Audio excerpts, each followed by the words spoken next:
Já vamos entrar para a nossa temática nessa noite, que é seguindo nosso estudo do Sermão do Monte das Bem-aventuranças, né? Bem-aventurado os puros de coração, pois verão a Deus. Mateus capítulo 5, versículo 8.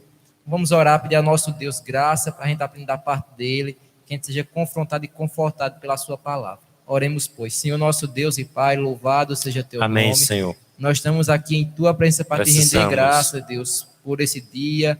Deus, render graça porque estamos aqui podendo falar da tua graça, compartilhar entre irmãos de uma comunhão do Amém, teu Deus. evangelho. Amém, Louvado seja teu nome por isso. Nos ajuda, Deus, a estudar a tua palavra, aprender ela. Sabemos que é o teu Espírito que abre o nosso coração, que nos convence Amém, dia após dia de que nós somos pecadores, mas que nós somos Amém, Deus. amados por Precisamos ti. de ti. Glorifica teu nome, Pai, edifica a tua igreja, Senhor.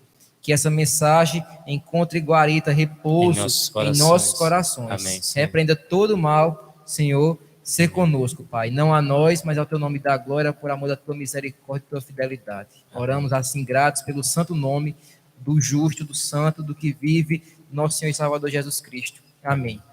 Irmãos queridos, nós vamos abrir aqui a palavra do Senhor em Mateus capítulo 5, versículo 8, como já foi dito. Pedimos aos irmãos que não fechem vossas Bíblias, a fim de que aprendamos da palavra de Deus.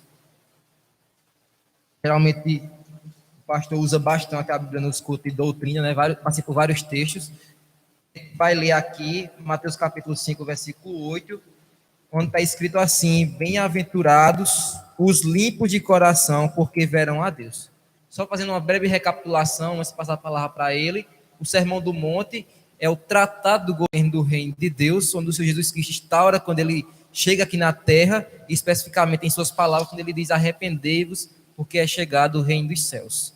Então, o rei chega, e com o rei chega o programa de Estado. Então, aqui está a Constituição, as marcas do reino, as marcas que um súdito deve apresentar para credenciais que evidenciam que ele foi salvo pela graça de Deus. Então, essas marcas daqui das bem-aventuranças não são marcas para ser salvo, uma vez que a salvação é pela graça, mediante a fé, instrumentada pelo arrependimento, e a evidência de alguém que nasceu de novo, do alto, do Espírito, são as bem-aventuranças. Nós estudamos os pobres de espírito, os que choram, os mansos, estudamos que têm fome e sede de justiça, os misericordiosos e hoje os limpos de coração.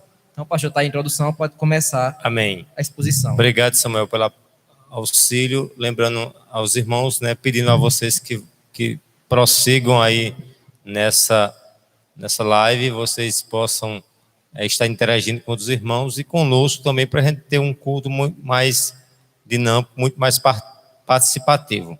Essa temática de hoje, como já foi dito, bem-aventurados os limpos de coração, porque verão a Deus, vai ser dividido basicamente de forma genérica, geral, em duas fases, né? Vamos entender logo o que é de fato, o que é ser limpo de coração, e depois o que de fato significa ver a Deus, né? No sentido aqui, a gente tem que trabalhar essas duas vertentes de forma bem geral, e na medida que a gente estiver expondo, a gente vai especificando esses dois subtópicos da mensagem de hoje, né?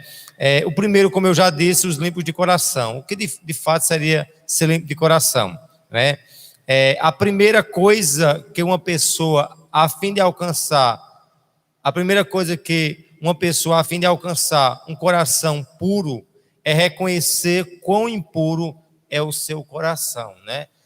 Um crente, por si só, jamais pode ter capacidade, como a gente viu ao longo dessa temática, né, dessa série de sermões do monte, que não é pela ação dele que ele é capaz de tornar limpo, né? A gente já viu isso, que não é as boas obras, que não é o purgado, o purgatório, mas só é uma coisa suficiente e eficazmente, que a Bíblia dizia: o sangue de Jesus, seu Filho, nos purifica de todo o pecado. Se o indivíduo é lavado, remido pelo sangue de Cristo, automaticamente ele pode dizer que é um homem com coração limpo, porque a única capacidade de limpar o homem é a eficácia e a suficiência do sangue de Cristo, né? Quando a gente vai ver a palavra coração, como a gente vai depois dissecá-lo mais adiante, mas basicamente a palavra vem de um termo grego que é cardia, né? Que aí por isso vem a palavra, vamos supor, cardiologia, né? A palavra básica para coração é cardia. E não é simplesmente o objeto, o aparelho que bate, que pulsa e que joga sangue para o nosso corpo, mas o coração, à luz da Escritura, é mais do que simplesmente um órgão que faz parte da nossa estrutura humana. Mas a gente vai ver de forma mais a fundo o que seria o coração e limpo de coração à luz da Escritura Sagrada. E aí eu vou prosseguindo, vendo uma coisa bem interessante, que a palavra coração é um dos alvos mais primários dos ensinos do Senhor Jesus. E não é à toa que ele batia de frente com a vida dos fariseus, que baseava-se apenas em suas tradições exteriores. A gente vai ver que, quando a gente vai ver o estudo de Jesus, a doutrina de Cristo, os ensinamentos de Cristo, falar em coração era o norte, era era a peça fundamental da sua narrativa. E, especialmente, ele chocava essa ideia do exterior, né? Do exterior que era oriundo da prática errônea da religião farisaica, com o interior que deveria ser limpo, purificado, redimido, né? E aí a gente vai ver o que o Senhor tem a nos ensinar nesse sentido. E a partir dessa percepção, eu queria usar alguma fala aqui do Lloyd Jones, que diz algo bem interessante. Olha, Jesus frisou a importância do coração e não da cabeça. Jesus frisou a importância do coração e não da cabeça. Precisamos lembrar-nos de novo que a fé cristã, em última análise, não é somente uma questão de doutrinas, de entendimento, de intelecto, mas antes uma condição de coração. Ou seja, e aí ele prossegue, olha, é possível que alguém desenvolva um interesse puramente mecânico pela palavra, de forma a tornar-se um mero estudioso das Escrituras. Isso prova de que, se não houver uma mudança interior, alguém pode ter um conhecimento externo, pode ter doutrina, ele pode ter toda sorte de coisa, mas ele pode se tornar um indivíduo mecanizado pela religiosidade, pela teologia fria, pela teologia sem vida. O que o Lloyd Jones diz, eu concordo em todas as formas. Evangelho que é evangelho é, de fato, como diz o Senhor, diz ali, aqueles que aceitam a Cristo terão uma fonte de água viva, né, que fluirão do seu interior, não é? Ou seja, a ação do crente, parte da ação de Deus na vida do crente, parte do interior para o exterior. Já, de fato, a ação religiosa, né, de catequizar, de doutrinar, de alienar as pessoas mediante os mecanismos de ensino humano, simplesmente eles maqueiam. E é justamente isso que a gente tem que ver. Por isso que Jesus, antes de falar do exterior, ele disse: ele fala do interior, porque limpo o interior, o exterior será limpo. O exterior será limpo, né? Por isso, assim, alguém quer mudar a roupagem, alguém quer ter uma vida de santidade, não se muda a partir simplesmente de uma roupa, mas se muda a partir da roupagem do coração. Por isso Jesus deixou bem claro, parafraseando o que ele disse, né, acho que lá em Joel, que ele deixa bem claro que o que é a ideia do como é que diz? Como é que eu posso assim, dizer assim, do sacrifício, de toda sorte de coisa que Deus de fato se agrada. Ele não é o rasgar das vestes, mas é o rasgar do coração, não é? E quantas pessoas acham que colocar o pano de saco, colocar a cinza sobre a cabeça é sinônimo de humilhação. A humildade, como a gente já viu nessa mesma série, é uma coisa que parte do coração, pois todo o sêmen desse estudo se centraliza nessa bem-aventurança, Samuel, porque quando o indivíduo é limpo do coração, ele vai ter humildade, ele vai ter quebrantamento, ele vai ter todas as séries que a gente já falou e que haveremos de falar. Quer dizer, se o indivíduo tem o coração limpo, ele de fato, ele tem a culminância maior de todas as culminâncias, que é ver a Deus, né? Aí quer dizer, é bem feliz quando o Lloyd Jones fala que o indivíduo que simplesmente conhece a Bíblia e não vive a Bíblia, ele pode se tornar um indivíduo mecanizado. E eu tenho muito receio de nós nos tornarmos religiosos, né? E aí eu sempre faço esse enfrentamento. Não sermos indivíduos religiosos, mas sermos indivíduos santos. Porque Jesus não está em busca dos religiosos, mas está em busca dos que vivem em santidade. Amém? Prosseguindo aqui acerca do conceito do que é coração. O coração, à luz da Bíblia, é uma exposição do homem em sua totalidade. Que envolve o quê? Olha, mente, vontade, emoções. Ou seja, quando se fala em coração, não é só a cardia, como eu disse, a bomba, né, que injeta, que processa, que joga, como é que diz, sangue para o corpo, mas envolve mente, vontade e emoção. Quando Lloyd Jones fala sobre acerca de só, ele não está dizendo que coração só equivale à emoção. Ele diz que a sede da emoção, mas que nessa emoção envolve vontade e mente, né? Inteligência, né? Envolve toda essa gama que compõe o ser humano como um todo, na ideia do corpo, alma e espírito, né? Num objeto só, porém subdividido nessas três categorias. E aí prossigamos o raciocínio. Em suma, o coração é o centro nervoso da personalidade humana. Quando falamos de coração, não estamos enfatizando apenas as emoções. E aí eu vou me retratar novamente ao Lloyd Jones, onde diz: essa bem-aventurança, abre aspas, viu? Essa bem-aventurança é uma declaração em que visa dizer que a fé cristã não é algo primordialmente emocional e não intelectual, de modo nenhum. Ou seja, quando se fala em coração, não se fala apenas em emoção. Coração é uma das facetas, né, que é expressa na emoção. Agora, a vida do cristão, o ensino do cristão, ele tem que ser um ensino baseado na questão escriturística, é claro, que vai envolver o raciocínio, a lógica, mas esse raciocínio, essa lógica, tem que ser embriagada pela emoção. A prática da vida cristã não se pode desmerecer o lado da emoção. Agora, não confunda emocionalismo com emoção. Muitos problemas estão aí.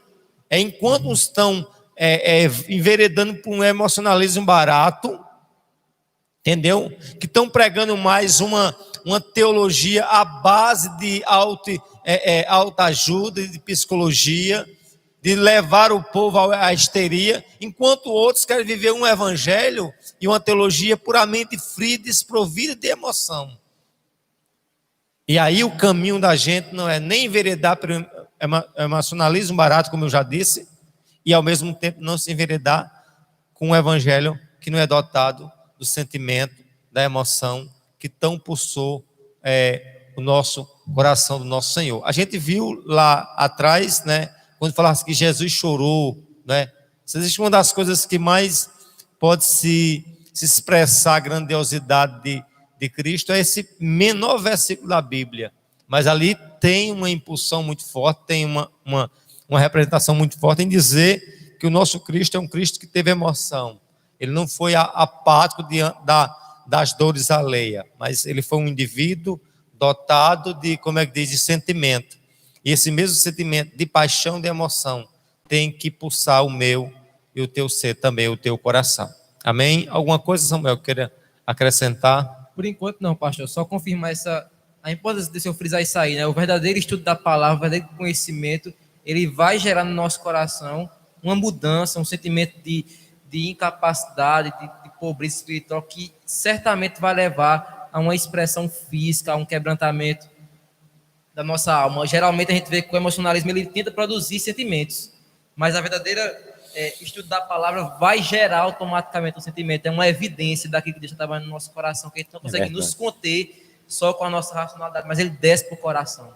Como diz o Jonathan Edwards, congregacional do século XVII, ele fala o seguinte: é necessário ter luz na mente e o fogo no coração. Uma coisa assim a outra a gente não vai conseguir. E assim, muita gente fala, não, então bora encontrar o equilíbrio. Eu ainda digo mais, eu acho que a gente tem que pegar o extremo dos dois. Se a gente conseguir orar muito e pegar muita Bíblia, quanto mais extremo, mais a gente vai sentir, na verdade, o estudo da palavra e o poder transformando na nossa vida. Porque a palavra de Deus, que diz lá em Oséias, como o senhor sempre fala, né?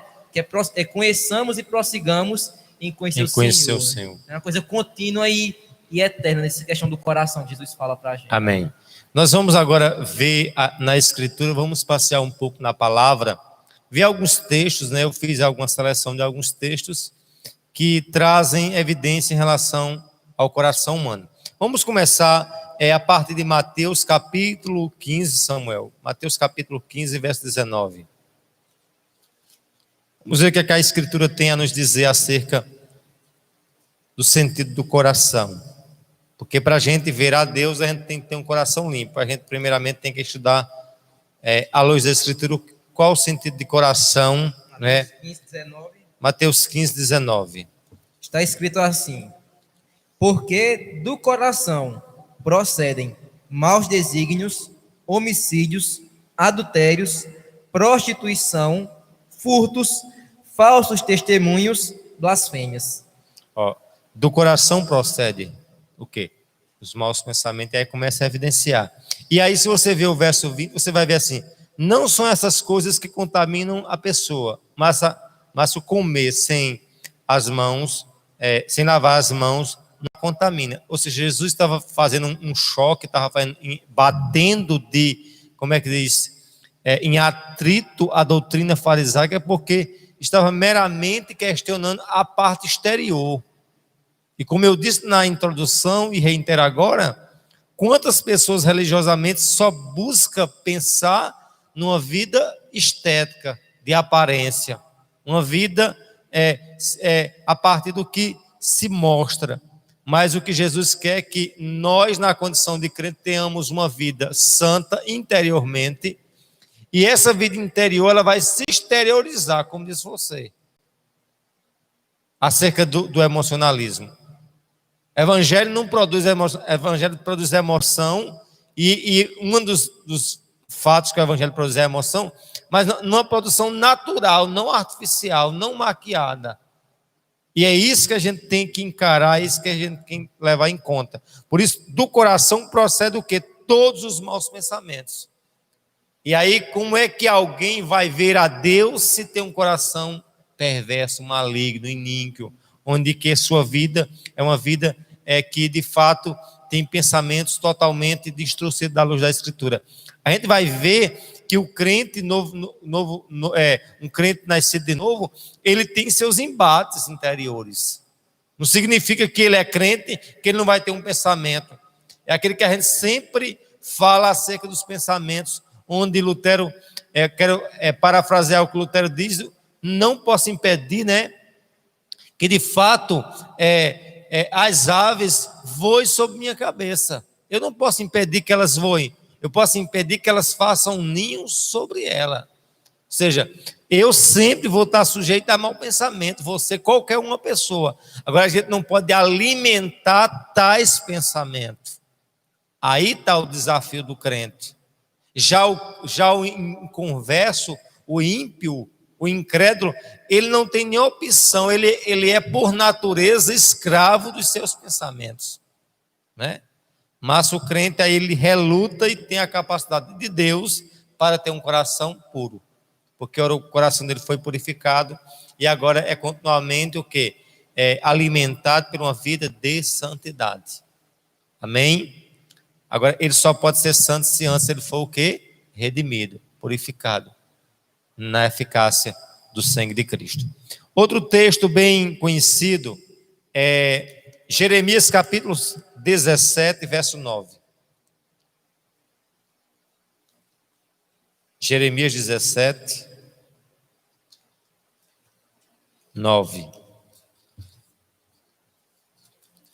Está escrito: Possa ler, por favor. enganoso é o coração, mais do que todas as coisas, e desesperadamente corrupto. Quem o conhecerá? Possa ler o seguinte. Eu, o Senhor, esquadrinho o coração. Eu provo os pensamentos, e isto para dar a cada um segundo o seu proceder, segundo o fruto de suas ações. Olha o que é que o Senhor está dizendo assim, ó, enganoso é o coração mais do que todas as coisas, né? E quantas vezes eu já vi pessoas dizerem com muita frequência, né? Eu vou para a igreja se sentir vontade, eu vou orar se eu tiver vontade, eu vou fazer isso, se o meu coração pedir. O coração é enganoso. Não vá sendo guiado pelo... Quem guia de fato o crente não é o seu coração, a sua natureza pecaminosa, caída, adâmica, mas é o Espírito Santo que deve guiar o meu e o teu coração, a tua vida, não minha própria vontade humana, né? Enganoso é o coração mais do que todas as coisas, e desesperadamente corrupto. Observe que o profeta Jeremias não diz que é só corrupto, mas é desesperadamente corrupto. Quem poderá, né, entendê-lo? Aí vem a resposta: eu, Senhor, sondo o coração. Isso mostra, meus queridos, que no grande trono branco, como é que diz, no tribunal de Cristo, todos os seres humanos vão ser desnudados e vão ser julgados não a partir do que estão a fazer na sua vida pública, mas na sua vida interior. Por isso que Jesus foi bem claro: só haverá de ver a Cristo aquele indivíduo que o quê? Que tem um coração limpo. Isso é crucial para a salvação. É crucial para o indivíduo salvo. Se é salvo, automaticamente ele tem a obrigação de ter um coração purificado. Agora, como eu já disse, a purificação dá-se de um ato instantâneo, através do sangue de Cristo. Agora, ele tem que ser alimentado, nutrido em uma vida de oração, de santificação, melhor dizendo. Isso é o papel do crente. Não no papel da conversão, como a gente sabe. Mas aqui a purificação dá-se através de uma ação única de Cristo. E dá o mecanismo para o crente viver uma vida em santificação, um processo que se dará, né, até a eternidade. Amém? Isso é profundo, né? Isso é muito impactante. Eu acho que quando a gente começa a estudar as bem-aventuranças, eu acho que a gente está encurralado. E a gente está questionando: se somos de fato crente, como é que eu estou vivendo uma vida de cristão? Ainda me por isso, né? Como? Ainda me precisa indagações, porque elas vão levar, tem que levar a um quebrantamento, a um reconhecimento de que nós... Isso prova de que tem alguma coisa... Eu digo, quando o indivíduo não é quando o indivíduo não é questionado com um negócio como esse, ele desiste de saber se de fato ele é um salvo. Porque ele é um salvo quando ele é impactado com uma mensagem como essa. Amém? E pior, né, pastor? Só interrompendo o senhor rapidinho, quando uma pessoa diz assim: para você tem que ser puro de coração. Eu estou perdido, porque se eu vou por mim mesmo purificar meu coração, nesse texto de Jeremias e no texto de Mateus, eu estou perdido já. Porque quando ele fala que é puro, tem que ser perfeito, sem nenhuma mancha, né? E só o coração de Cristo agradou de Deus, perfeito, e ele imputou essa justiça em nós. Nós, quando cremos nele, recebemos de fato essa justiça, né? Esse é o ato da justificação, né? Exato. Aí, de uma vez agora... Porque o coração, quando Deus olha para mim, não olha o coração de Zé Maria, olha o coração de Cristo. Agora, nem por isso me dá, como é que diz? Como diz Paulo, o fato de eu não viver sobre a lei, vamos supor, sobre as normas da lei, vou agora viver abusando da graça. Ele disse: de modo nenhum. Cabe a mim o que? Viver na graça, né? E reconhecer essa graça, agora jamais abusar dessa graça. Porque o crente que é salvo, ele não quer abusar da graça. Ele cai, mas ele jamais quer estar prostrado diante do pecado, jamais será escravizado o seu coração, né? O coração dele não terá outro Senhor a não ser o próprio Cristo. Santidade, amém? Né? Santidade. Que aí a santidade, como nós sabemos, é uma obrigação, é uma competência de cunho humano dentro desse processo de santificação, né? E como eu já disse, nós não podemos ver que o homem por si só tem capacidade de remissão do seu coração, a não ser Cristo Jesus. Eclesiastes capítulo 9, Samuel, também nos diz uma verdade acerca disso. Eclesiastes 9, qual versículo? Capítulo 9, verso 3, por favor. Eclesiastes 9:3 está escrito: Este é o mal que há em tudo quanto se faz debaixo do sol. A todos sucede o mesmo. Também o coração do homem está cheio de maldade. Nele há desvarios enquanto vivem, depois rumo aos mortos. Eu quero só destacar isso. O coração das pessoas está cheio de maldade.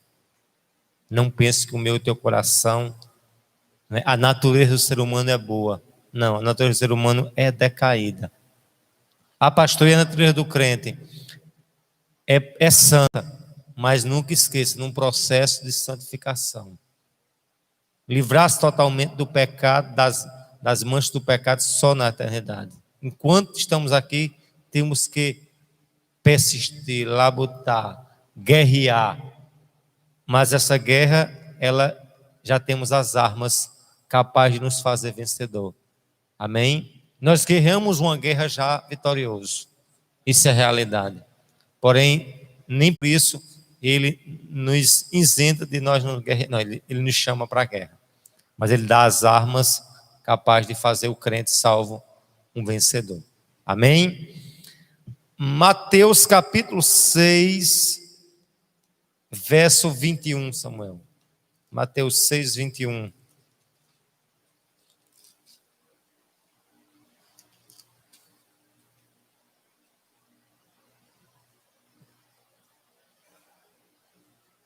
Mateus 6:21 está escrito: Porque onde está o teu tesouro, aí estará também o teu coração. Pode prosseguir, por favor.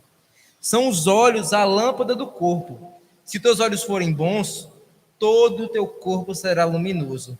Se, porém, os teus olhos forem maus, teu corpo estará em trevas. Portanto, caso a luz que em ti há sejam trevas, que grandes trevas serão. Ou seja, entenda, para você ser guiado, né, com os olhos limpos, você tem um coração limpo.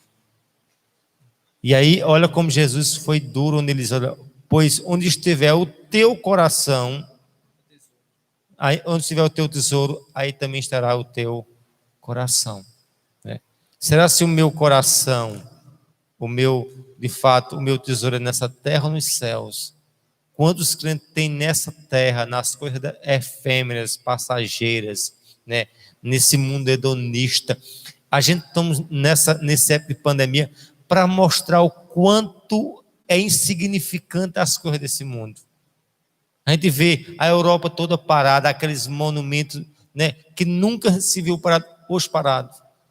As vidas totalmente entregues a nada, porque entendamos uma coisa: tudo nessa terra é passageiro, tudo nessa terra não tem sustentável, tudo nessa terra não tem algo eterno, é efêmero.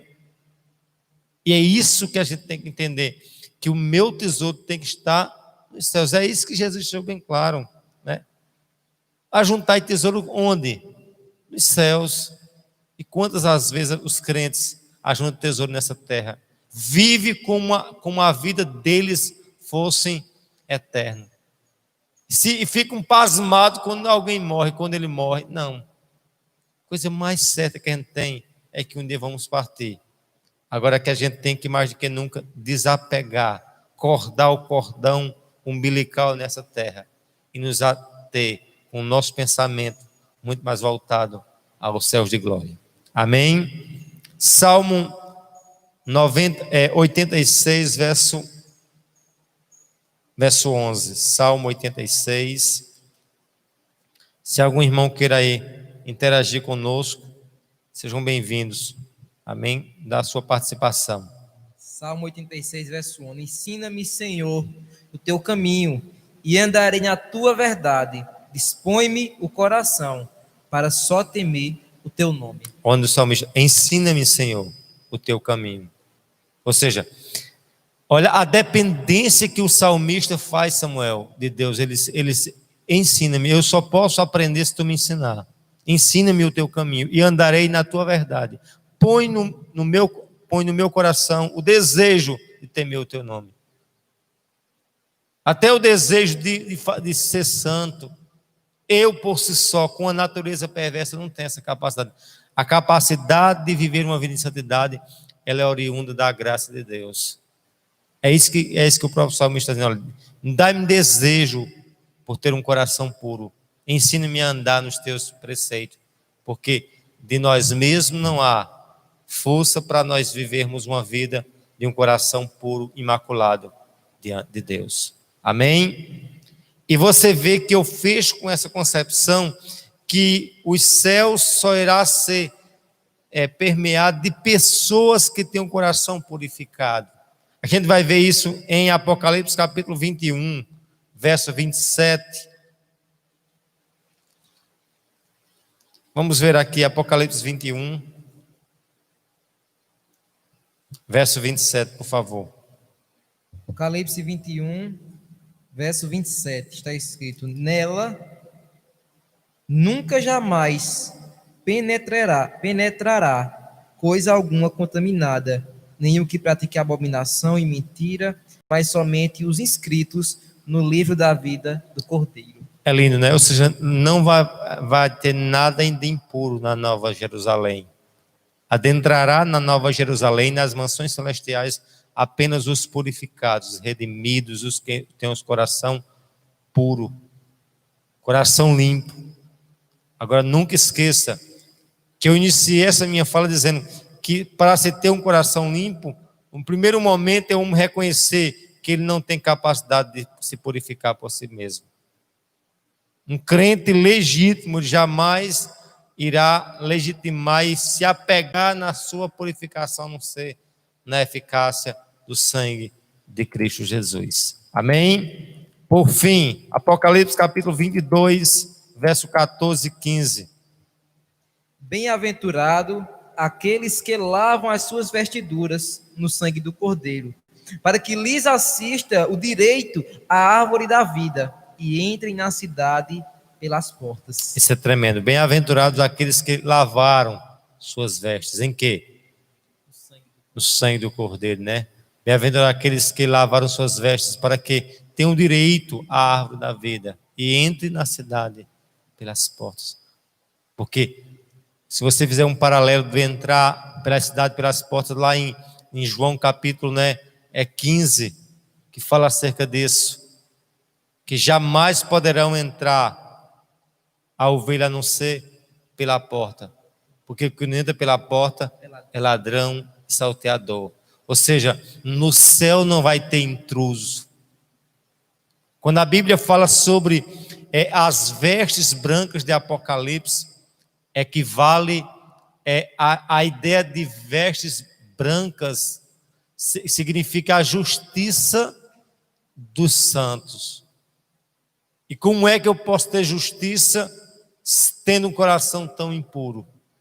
A justiça que eu tenho é a justiça baseada na obra de Cristo.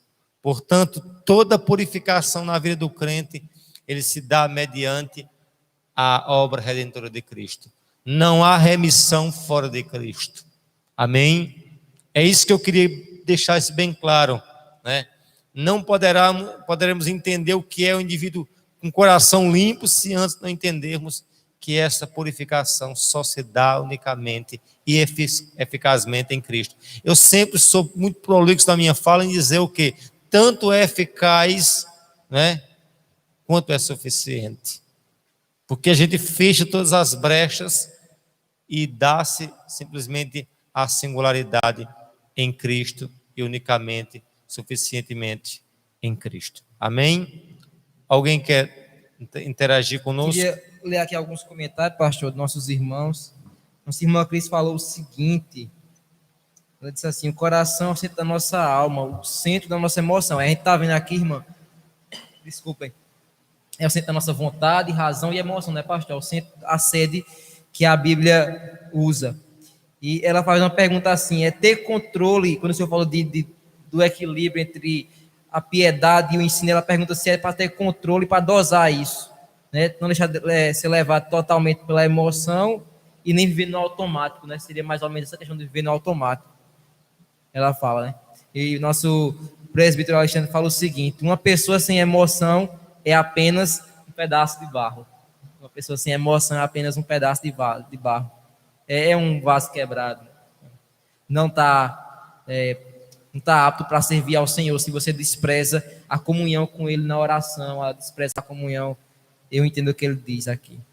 Por enquanto, são esses comentários. Eu sinceramente, assim, eu não vejo na Escritura alguém que fala, vamos supor, que é um salvo, mas ele não consegue ter a emoção. Quando você for falar do Evangelho, você tem que falar a partir de uma emoção profunda.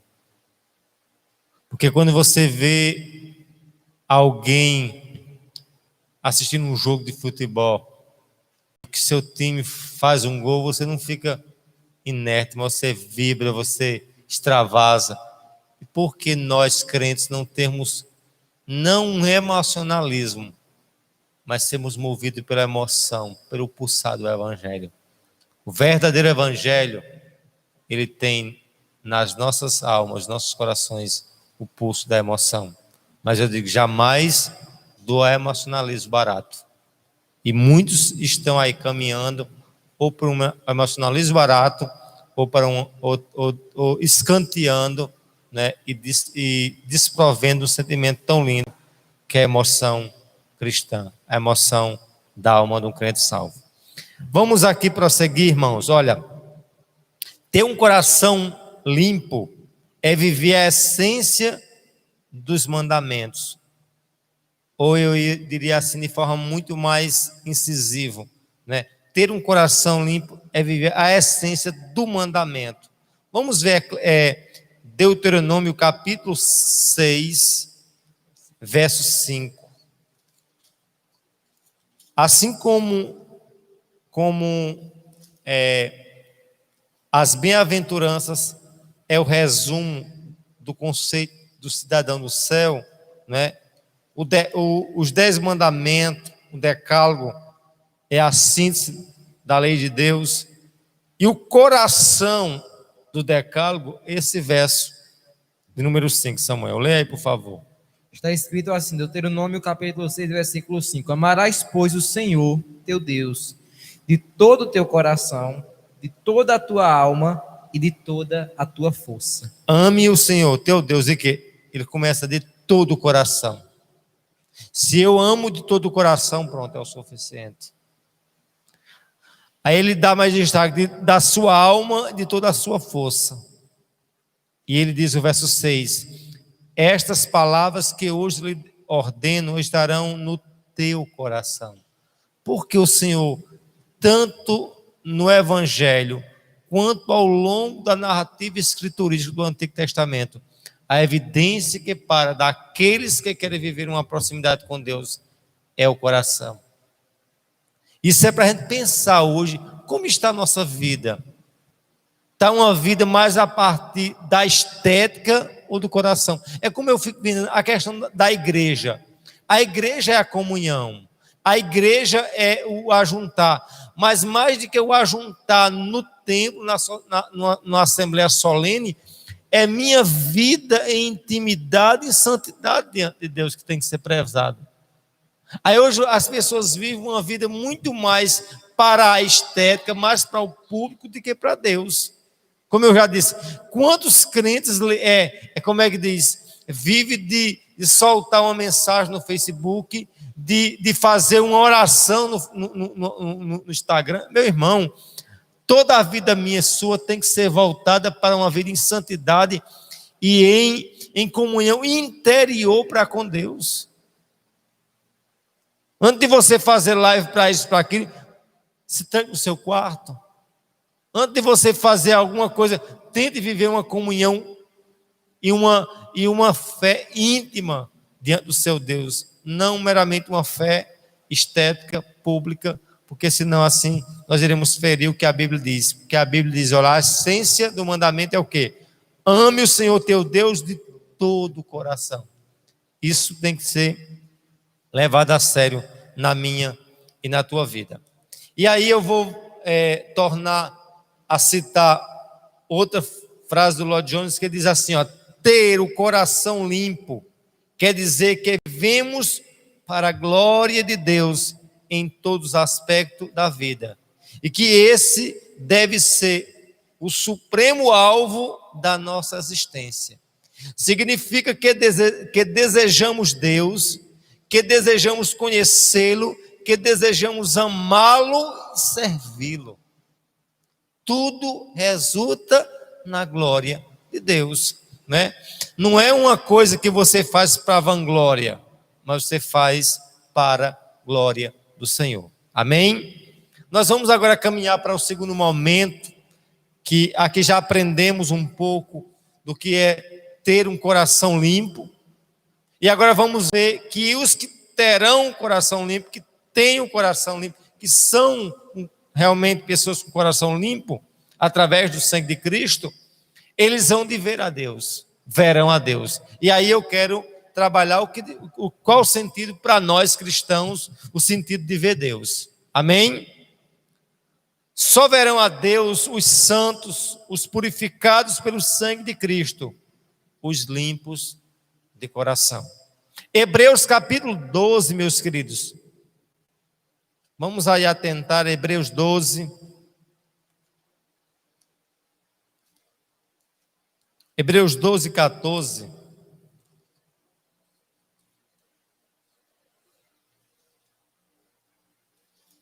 Hebreus 12, 14. Está escrito: segui a paz com todos e a santificação, sem a qual ninguém verá o Senhor. Eu quero destacar: busquem a santificação, sem a qual ninguém verá o Senhor. A gente já leu nesse texto: só entrarão na Nova Jerusalém os purificados. Sem purificação, né, não pode haver de fato aproximação diante de Deus. Não podemos chegar diante de Deus com o coração imundo. Não podemos chegar diante de Deus com o coração enrijecido, maculado pelo pecado. Por isso, o autor, os Hebreus, foi bem claro: busquem a santificação, sem a qual ninguém verá Deus. Sem santificação, ninguém poderá ver Deus. Amém? João capítulo 1, verso 18, Samuel, por favor. Evangelho de São João, capítulo 1, o verso 18. Está escrito: ninguém jamais viu a Deus, o Deus unigênito, que está no seio do Pai, é quem o revelou. Ou seja, ninguém jamais viu a Deus, mas aquilo que nós temos a ver de Deus, dá-se através da figura de Cristo Jesus. O Emanuel, o Deus conosco, o Deus encarnado, o Deus que se fez homem e habitou entre nós. Ou seja, se você de fato quer compreender o que é ver a Deus na instância parcial, como a gente vai ver, porque quando a gente vê esse texto aqui, os limpos de coração verão a Deus, nós podemos ver a Deus hoje de forma parcial. É como aquela mesma pergunta que nosso irmão Alexandre fez acerca: nós iremos, quando nós iremos habitar na terra? E eu mostrei que o habitar na terra é uma ação já terrena, parcial, porque o reino já está implantado temporariamente aqui, mas a culminância dessa nova céu, nova terra, vai se dar no além, pela fé, no futuro. Da mesma forma, nós podemos ver a Deus parcialmente nos dias de hoje. E a forma parcial, a representação hoje que eu tenho de Deus, é a figura de Cristo Jesus. É o Emanuel, que se deixou revelar e se fez conhecer entre nós. Amém? Por isso, como eu já disse, e volto a repetir, o ver a Deus é um ver temporal, parcial. É um ver, como diz a Escritura, é ver de forma como um espelho. E por que a Bíblia fala que nós haveremos de ver Deus agora de forma de um espelho? Ou seja, porque um espelho antigamente não era um espelho nítido como nós temos hoje. Alguém olhava para um espelho, viu uma imagem, mas uma imagem borrada, não imagem nítida como nós temos o espelho de hoje. Ou seja, isso mostra que o ver a Deus hoje é um ver ainda, de certa forma, como é que eu posso dizer assim, com uma cortina, com uma divisória. Agora, nos céus de glória, haveremos de ver a Deus de forma muito mais intensa, muito mais completa, muito mais plena. Mas eu queria, a priori, trabalhar esse ver parcial de Deus. 1 Coríntios, capítulo 13. Olha como é interessante. 1 Coríntios 13, verso 12. 1 Coríntios 13, 12. Porque agora vemos com um espelho, obscuramente. Então veremos face a face. Agora conheço em parte. Então conhecerei como também sou conhecido. Ou seja, olha como é interessante, porque agora, olha o termo, a marcação temporal. Agora vemos como num espelho. Eu quero que vocês atentem à figura que Paulo usa assim, olha, onde eles, porque agora, quando ele fala agora, é um tempo presente, instantâneo, de imediato. Vemos como num espelho. Ele não disse que nós estamos vendo Deus num espelho, mas como em um. Ou seja, dá a ideia de uma comparação. Ele usa aqui uma figura de linguagem, de comparação. Ele diz, nós não vemos Deus no espelho, mas como em um espelho. Ou seja, de forma abarrotada, de forma sem nitidez, sem clareza, né? Obscura. Depois o veremos face a face. O veremos de forma muito mais plena, muito mais intensa. Agora o seu conhecimento é incompleto. Depois o conheceremos como também sou conhecido. E aí eu vou mostrar uma coisa, quando eles, o nosso conhecimento é incompleto, a ideia do conhecimento aqui não é um conhecimento frio teológico, meramente doutrinário, sem comunhão, sem emoção, como a gente já viu. Essa ideia do conhecimento é proximidade com Deus. E é isso que o crente tem que ter, intimidade. É um conhecimento que é baseado no raciocínio, sim, mas muitas vezes ele precisa mais de que uma coisa racional para se entender Deus. Porque eu não posso entender Deus só meramente no aspecto emocional, porque é emocional e também só racional. Porque muitas pessoas querem enveredar nesses extremos. Emoção de um lado, emocionalismo de um lado e racionalidade de outro. A gente vê isso na teologia liberal. Milagre, né? Questiona milagre. Milagre não se tem como se explicar. Se vive milagre. Explicar como é que Deus nasceu de forma, através de Maria, sem o contato sexual. Entender a triunidade se não ser uma ação de milagre. E todas as ações que a gente vê uma ação que tem um princípio transcendental. Religião sem transcendência, ela não é de fato uma religião autêntica. Ela precisa ter o princípio místico. Agora, não esse misticismo barateado, fajuto, mas o princípio da fé, da transcendência do milagre é de fato decisivo no teu relacionamento com Cristo. Aí quer dizer, quando ele diz assim, olha, o conhecemos em um conhecimento incompleto, sim, mas esse conhecimento, como diz, crescer na graça e no conhecimento. Eu tenho que enveredar nesse conhecimento, nessa intimidade, nessa proximidade para com Cristo. Porque hoje eu estou vivendo um conhecimento parcial, né? Conhecimento temporal, mas o almejo e o desejo de vê-lo completamente em sua plenitude. Amém? Alguma coisa, Samuel? Alguns comentários aqui do nossa irmã Cris colocou o seguinte, ela falou assim, se for por nós mesmos, estava ruim, falando daquele versículo lá de Mateus capítulo 15, né, que ele fala que nosso coração é dele sustentado do terra. Pô, se for por nós mesmos, estava ruim, mas veio o nosso Salvador. Marlene colocou o seguinte, sobre a santidade, em 1 Pedro diz, sede santo em toda a vossa maneira de viver, sede santo porque eu sou santo. Aleluia, glória a Deus. Obrigado, irmãos, pela participação. Os demais, por favor, possam interagir, perguntar. Estamos aqui para ajudar e ser ajudado.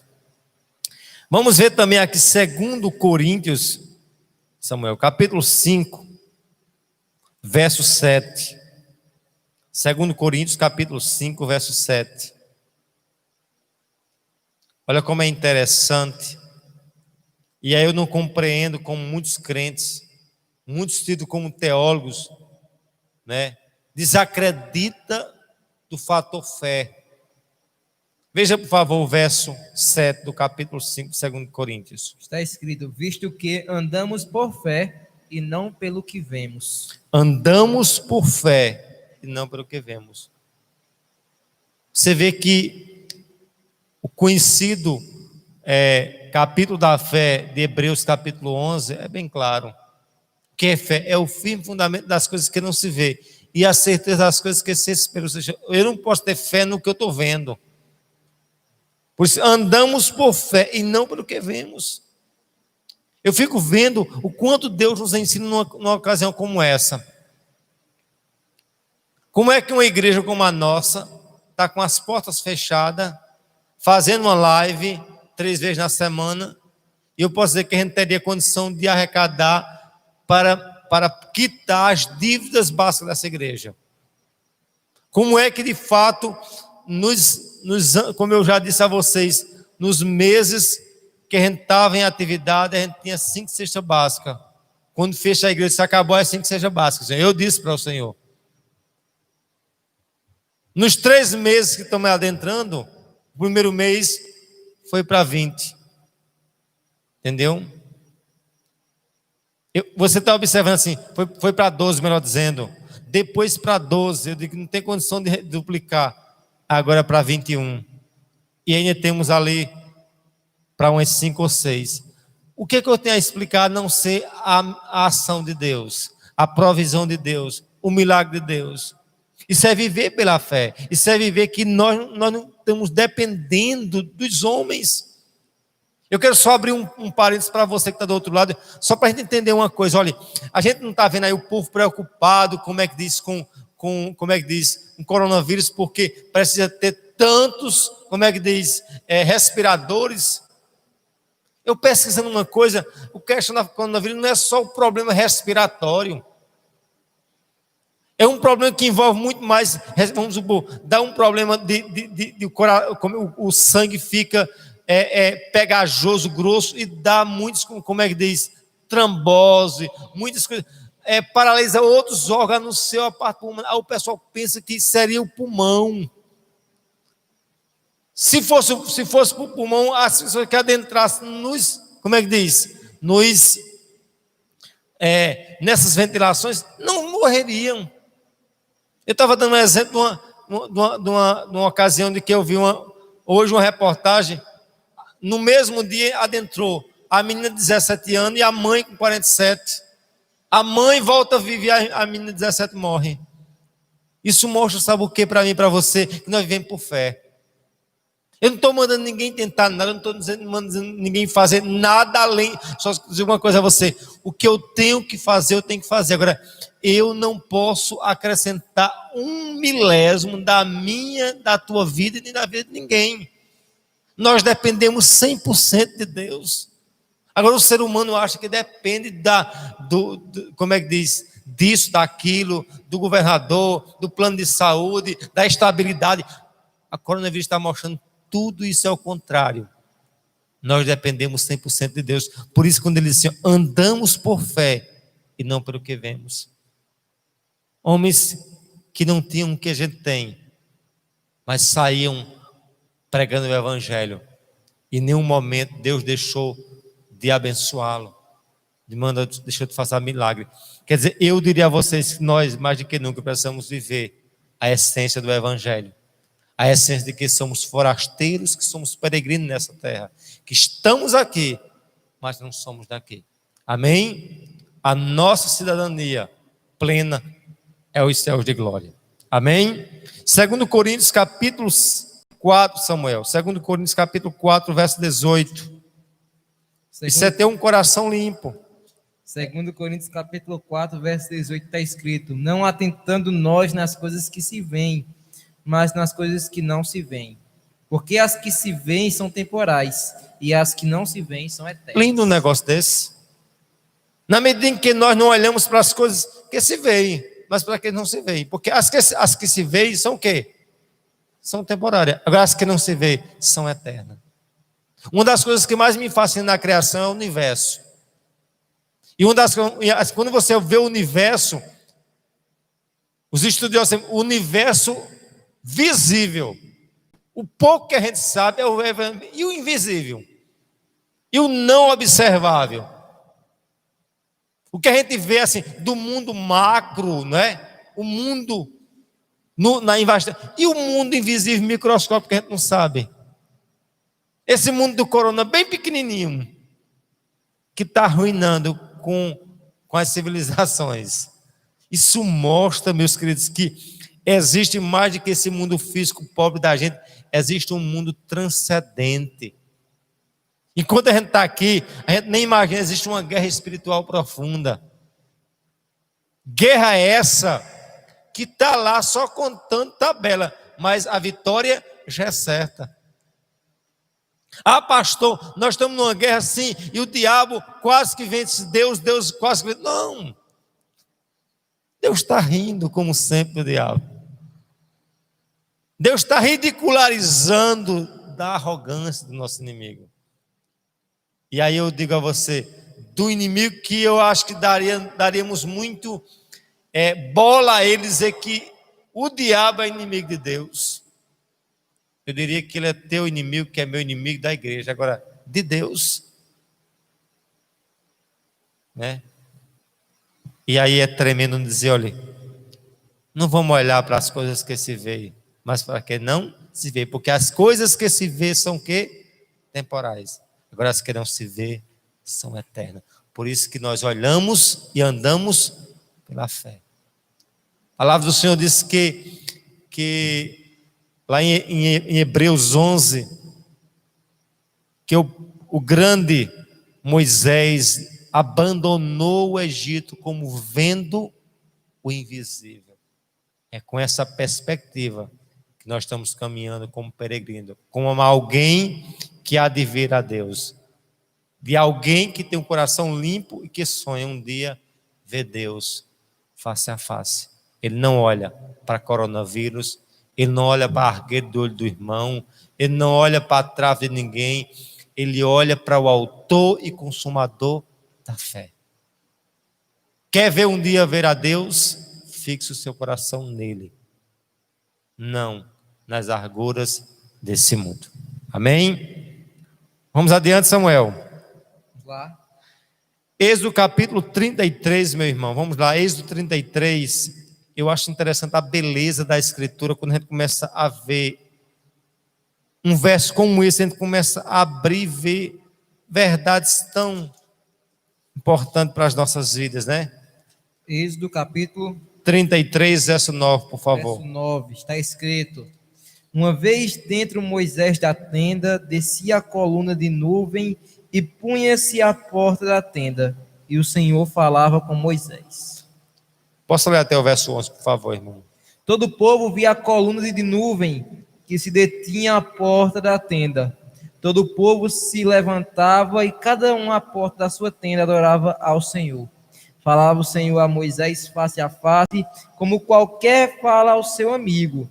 Então voltava Moisés para o arraial, porém o moço Josué, seu servidor, filho de Num, não se apartava da tenda. Eu queria só abrir um parênteses para entender. Falava o Senhor com Moisés. O verso 11. O Senhor falava com Moisés face a face, como quem fala com seu amigo. E aí, pastor, o Senhor está... Agora, houve uma grande contradição na escritura, né? Porque até então a gente não está vendo que João disse que ninguém viu a Deus senão Cristo revelado, encarnado. Não é isso? Coríntios deixa bem claro que, como é que diz, que nós não vemos Deus em plenitude, mas vemos como de uma forma embaçada, em um espelho. Não é isso? E parece até uma coisa totalmente antagônica, contraditória. Não é isso? Mas uma coisa que a gente tem que ver, um homem que mais teve intimidade com Deus foi Moisés. E aí olha como ele diz, olha, o Senhor falava com Moisés face a face, como quem fala com seu amigo. Ou seja, é a ideia da intimidade de Deus para com Moisés. Mas vamos virar a folha só um pouquinho, Samuel. Se atenha, por favor, o verso 20, para a gente ver que não há Bíblia, não há contradição. Olha como é que diz, olha. E acrescentou: não não me poderás ver a face, porquanto homem nenhum verá a face, minha face, e viverá. É uma expressão de linguagem. Viu face. Moisés tinha intimidade profunda com Deus. Era amigo de Deus, como Abraão. Tinha proximidade tremenda com Deus. Mas essa ideia de plenitude, dizer ver Deus face a face, é uma forma de expressão. Até no céu, eu diria a vocês, nós não podemos literalmente, nós vamos ver a face de Deus. Porque essa face significa intimidade. Agora, alguém quer pegar literalmente essa face, como uma face com olho, com ouvido, com o nariz, com boca. Não, são linguagens. Eu entendo que Deus não é uma força, que é uma pessoa, mas como é a pessoa de Deus? Não sei. É espírito, né? Deus é espírito, importa que se adore espírito. Só que as pessoas uns querem tornar Deus uma coisa, entendeu? E outros querem tornar Deus uma figura humana, com formato humano, enfim. Deus, a cara, a face de Deus significa ver Deus face, é ter uma intimidade. Por isso que Osés diz: conheçamos e prossigamos em conhecer o Senhor. Ou seja, o desafio meu e teu é viver uma vida de proximidade para com Deus, de intimidade para com o Senhor. Aí o que ele diz? Olha, você não poderá ver a minha face, porque ninguém verá a minha face e viverá. Prossegue, Samuel, por favor. Lá, verso 21, de Êxodo, capítulo 33. Disse mais o Senhor, eis aqui um lugar junto a mim, e tu estarás sobre a penha. Quando passar a minha glória, eu te porei numa fenda da penha, e com a mão te cobrirei, até que eu tenha passado. Depois, em tirado eu a mão, tu me verás pelas costas, mas a minha face não se verá. Tu me verás pelas costas. E quem passou ali? Foi a pessoa de Deus? Não, foi a glória de Deus. Os céus dizem, não pode conter sua glória. Como é que alguém faz o universo infinito? E eu vou dizer assim: Deus desceu em pessoa para essa casa, Deus desceu no monte. Não, Deus desceu em parte de glória, um pingo, milésimo de sua glória. O que ele deixou se revelar aqui a Moisés foi uma parte da sua glória ainda no quê? Ele disse: olha, Moisés, face a face não vai ver uma intensidade plena. Eu vou te mostrar parte da minha glória. Fica aí na brecha. E quanto na brecha, né? O crente precisa estar na brecha, como diz o pentecostal, né, Samuel? Quando eu passar, o quê? Verás as minhas costas. Agora, a minha face não verás. Isso mostra, meu querido, que esse Deus, mesmo sendo imanente, meu filho, mesmo sendo o Deus encarnado em Cristo Jesus, mas ele sempre será eternamente transcendente. Alguém quer tornar esse ser divino humano? Não. Ele é humano na pessoa de Cristo, é o Emanuel. É a imanência, como eu já disse, mas jamais podemos negar a sua altamente transcendência. Isso é interessante se pensar nisso, porque muitos acham que é só transcendente ou só imanente. Não, ele é os dois. E aí está o manejo de você viver dentro desse equilíbrio. Ah, pastor, quer dizer que o senhor está dizendo que a gente viu Deus em face, em parte, parcial, e no céu a gente vai ver pleno. Nunca no céu a gente vai ver pleno. Porque Deus sempre vai ser Deus e eu sempre vou ser homem.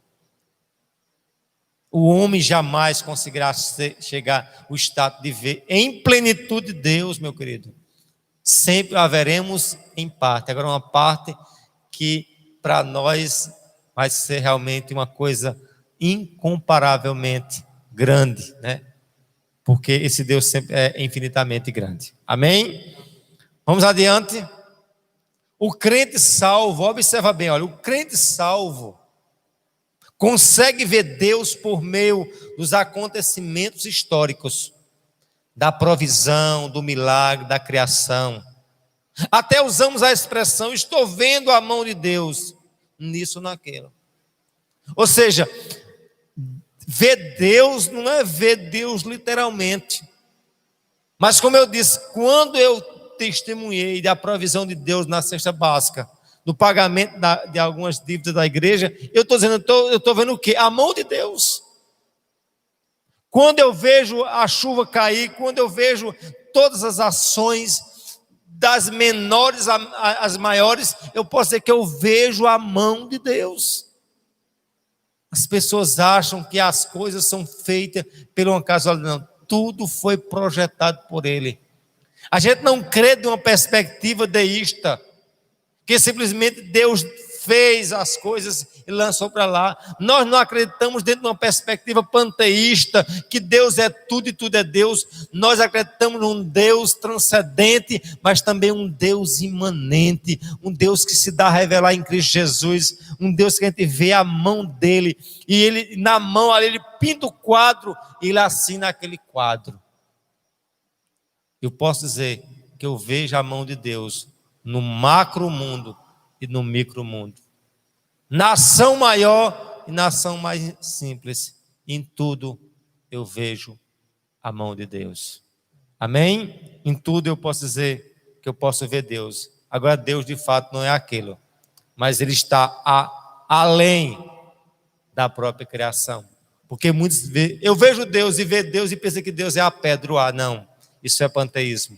Para nós, Deus é transcendente, mas Ele é pessoal. Por isso que tem emoção. Ele não é uma coisa, Ele não é uma força. Não é como diz a testemunha de Jeová, o Espírito Santo é uma energia. Não, o Espírito Santo é a pessoa triuna, e que vem, e que governa, e que manobra, e que guia, e que enche, e que nos faz realmente crentes, realmente cheios de sua presença, e movido com uma força sobrenatural. Amém? Alguma coisa, Samuel? Alguma intervenção? Por enquanto não, pastor. Ok, pois vamos aqui, caminhando aqui em nome de Jesus, para 2 pontos para a gente encerrar. O nosso maior alvo é ver o mais perto possível o Senhor. 1 João capítulo 3, Samuel. 1 João capítulo 3, verso 2. Ou seja, não tem uma coisa mais que nos dê mais desejo de que um dia sonharmos de ver Deus face a face, de ver Deus o máximo de nossa proximidade para com o Senhor. 1 João capítulo 3, verso 2. Está escrito: amados, agora somos filhos de Deus, e ainda não se manifestou o que haveremos de ser. Sabemos que quando Ele se manifestar, seremos semelhantes a Ele, porque haveremos de vê-lo como Ele é. Olha, escute bem aqui. Alguns, quando pegam um texto desse, eles podem até deturpar, né? Porque haveremos de vê-lo como Ele é. E alguns, como eles dizem, sabemos que quando Ele se manifestar, seremos semelhantes a Ele. Alguém está vendo? Olha, Deus é Deus, e se eu, quando ver Deus, eu vou ser o quê também? Deus. Não é isso? Ou já diz hoje, né? Já diz hoje, imagina. Isso é uma aberração terrível. Eu vou usar as figuras de Veronito. Isso é de fato o quê? Uma heresia. Uma blasfêmia. Eu vou adiante, uma blasfêmia. Porque esse conceito aqui dizer, haveremos de ser como saberemos que quando Ele se manifestar, seremos semelhantes a Ele, né? Semelhança, mas quando Ele assim, olha, vamos para Gênesis, né? Voltando para Gênesis, onde diz, façamos o homem a nossa imagem e semelhança. Em que? Em aspectos comunicativos de Deus, bondade, mansidão, né? Sentimento, aquilo que a teologia chama de atributos, o quê? Comunicáveis. Mas tem atributos de Deus incomunicáveis. Deus sempre será Deus. Deus sempre será onipresente, onisciente, eterno, e assim por diante. Tem prerrogativa que só é Deus. É assim, o que haveremos de vê-lo de fato como Ele é, sim, mas sempre eu digo aqui a você, mesmo com um texto como esse, jamais podemos ver Deus em sua total plenitude. Pastor, e também tem aquela questão, se eu estiver errado, da glorificação, né? Que assim como Jesus ele foi glorificado quando ressurgiu, ou seja, um corpo sem fadiga, sem cansaço, nós também teremos um corpo assim, sem fadiga, sem cansaço. Justamente, é aquilo que a gente vai ver nesse próximo texto, Samuel, que essa glorificação é no corpo. É uma glorificação de que haveremos de ter um corpo, que temos hoje um corpo corrupto, e haveremos de ter um corpo incorrupto, mas não um corpo divino. Iremos ter um corpo espiritual em glória, mas sempre um corpo, de fato, de uma criatura e jamais de um Criador. Mas eu digo aqui a você, só isso daqui já é o suficiente, e o suficiente para nós entendermos que saberemos que quando ele se manifestar, seremos semelhantes a ele, com esse corpo de glória. Porém, haveremos de vê-lo como ele é. Amém? Mas eu digo assim, a ressalva é que esse ver a Cristo, esse ver a Deus em plenitude, é como alguém perguntar assim, no céu a gente vai ver quem é Cristo ou Deus? Vai ver o Espírito Santo? Não é isso? Porque a gente sempre quer tentar exteriorizar Cristo como corpo. Você vê, quando João viu a Cristo em Apocalipse, é de você morrer de medo. Viu um cordeiro, viu um ser arrancando uma espada da boca, com os olhos de fogo, né? Enfim, são figuras de linguagem que as pessoas querem pegar Deus, né, e torná-lo ele de um aspecto humano, materializá-lo. Isso a gente vê em quê? No ídolo. O ídolo que é assim, o ídolo que de fato, por isso que os ídolos sempre era parte humano, parte, como é que diz? É animal, aquela mistura, e sempre a manipulação, dizia assim, olha, eu vou dar ao ídolo isso, e ele vai me dar aquilo, e a gente vê dessa mesma forma, o povo querendo barganhar Deus com coisa. Deus é singular, ele sempre será Deus, é na terra ou no céu, ele sempre é o Senhor, e nós sempre seremos o quê? Humanos.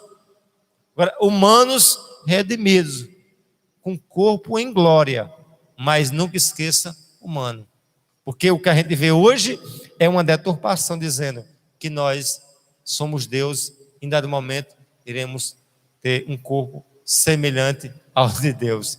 Isso aí é uma coisa altamente estranha, por que é estranho? Além de ser estranho, é uma questão lógica. A partir do momento que eu digo que eu serei Deus, como é que eu posso ser Deus se eu fui criado? Deus só é Deus porque o quê? Um ser autoexistente, né? Vamos para o final, Samuel, por favor. Filipenses capítulo 3, verso 21.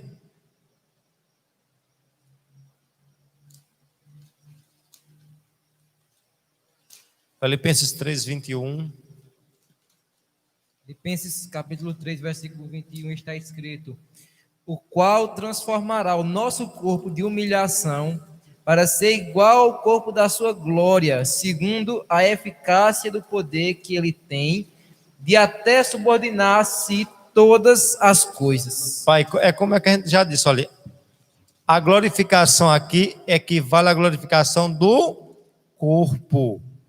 A glória que está sendo evidente é a do corpo. Haveremos de fato de ter o nosso corpo que é transformado, o corpo de humilhação, para ser igual ao corpo de sua glória. Agora, jamais um corpo divino, um corpo em glória, porque temos um corpo de humilhação hoje e haveremos de ter um corpo em glorificação. Amém? É para deixar bem claro, para não haver uma deturpação de texto como esse, alguém dizer o que a Bíblia não está dizendo. Porque ou você estuda a Bíblia de forma séria, ou você lê aquele texto lá de como é que diz? De Mateus, onde o Senhor está dizendo assim, falo com Moisés face a face, como um amigo. Isso, né? Ok, quando ele vira a coisa, ele está dizendo, mostrando. Ninguém pode me ver face a face. Não pode ver face a face de Deus. Ou seja, tem que entender dentro de um contexto. E não isolar texto e dizer besteira, como eu vejo muitos dizendo por aí. Colossenses capítulo 3, Samuel, por favor. Colossenses 3, verso 4. Colossenses 3, 4. Está escrito: quando Cristo, que é a nossa vida, se manifestar, então vós também sereis manifestados com Ele em glória. É a mesma reiteração, não tem nem o que se comentar. Essa manifestação é o corpo glorificado. Amém? Vamos prosseguir aqui, olha, para encerrar. Que possamos ser consumidos pela viva esperança de sua glória, algo que perpassa nossa imaginação, que possamos pensar, meditar em nossas ações, em nossa vida como um todo.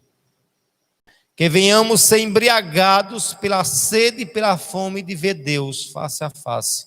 Por isso, ser limpo de coração deve ser o nosso maior alvo, o alvo primário da minha caminhada cristã. Encerro com o Salmo 124, o Salmo 24 e depois o Salmo 51 para a gente orar. Olha o que é que diz o Salmo 24, Samuel. Vamos. Salmo 24. Qual o versículo todo? O verso 3 e 4, por favor. 3 e 4. Quem subirá ao monte do Senhor? Quem há de permanecer no seu santo lugar? O que é limpo de mãos e puro de coração, que não entrega a sua alma à falsidade e nem jura dolosamente. A pergunta: quem subirá ao monte do Senhor? Quem há de permanecer no seu santo lugar? Interrogação, interrogação. Vem a resposta. O que é limpo de mão e puro de coração. Quer ver a Deus, só verá de ver a Deus quem é puro de coração. E só podemos ser puros de coração se reconhecermos que somos incapazes de nós mesmos ser purificados, a não ser pela pureza do sangue de Cristo Jesus. Amém? Por fim, Salmo 51, eu gosto muito desse verso 10. Olha, 51, 10. Vamos lá? Cria em mim, ó Deus, um coração puro e renova dentro de mim um espírito inabalável. Eu encerraria com essa oração. Uma oração. Cria em mim um coração puro. Isso seria o suficiente. Cria em mim, Senhor. Você vê, ele não diz assim, eu tenho um coração, eu vou lutar por um coração, mas ele diz, olha, cria, Senhor. Só tu és capaz de criar.